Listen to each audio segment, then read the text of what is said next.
Friends, ఇప్పుడే అందిన వార్త. బీఆర్ఎస్ కు మరో గెలిచిన ఎమ్మెల్యే రాజీనామా, తీవ్ర టెన్షన్ లో మాజీ సీఎం కేసీఆర్ అంటూ వార్తలు అయితే వస్తున్నాయండి. దీనికి సంబంధించి వివరాలు చెప్పడానికే వీడియో చేయడం జరుగుతుంది. చాలా మంది వీడియోస్ ఉన్నారు కానీ సబ్స్క్రైబ్ చేసుకోవడం మర్చిపోతున్నారండి. దయచేసి ఛానల్ సబ్స్క్రైబ్ చేసుకుని బెల్ ఐకాన్ ఆల్ పైన ట్యాప్ చేయండి. ఇటువంటి ఇంపార్టెంట్ ఇన్ఫర్మేషన్ మిస్ అవ్వకుండా మీ ఫోన్ నోటిఫికేషన్ రూపంలో వస్తుందండి. చాలా మంది చూస్తున్నారు కానీ మీరు లైక్ చేయలేదండి. దయచేసి లైక్ చేయండి, ఇన్ఫర్మేషన్ అందరూ కూడా తెలుస్తుంది.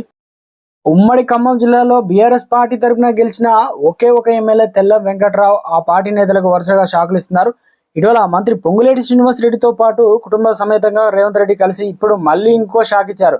మహబూబ్నగర్ పార్లమెంట్ నియోజకవర్గం ముఖ్య నేతల సమావేశానికి ఆయన వెళ్ళలేదు. దీంతో కాంగ్రెస్ లో చేరుతారని ఫిక్స్ అయిపోయింది.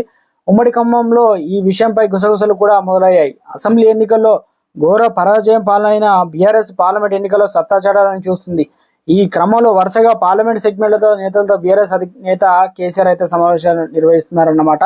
ఈ రోజు తాజాగా మహబూబాద్ నేతలతో సమావేశమయ్యారు. అనూహ్యంగా ఈ సమావేశానికి తెల్ల వెంకట్రావు వెళ్ళలేదు. ఆయన గులాబీ పార్టీకి గుడ్ బై చెప్పేసి కాంగ్రెస్ లో చేరిపోతారని వార్తలు కూడా వినబడుతున్నాయి.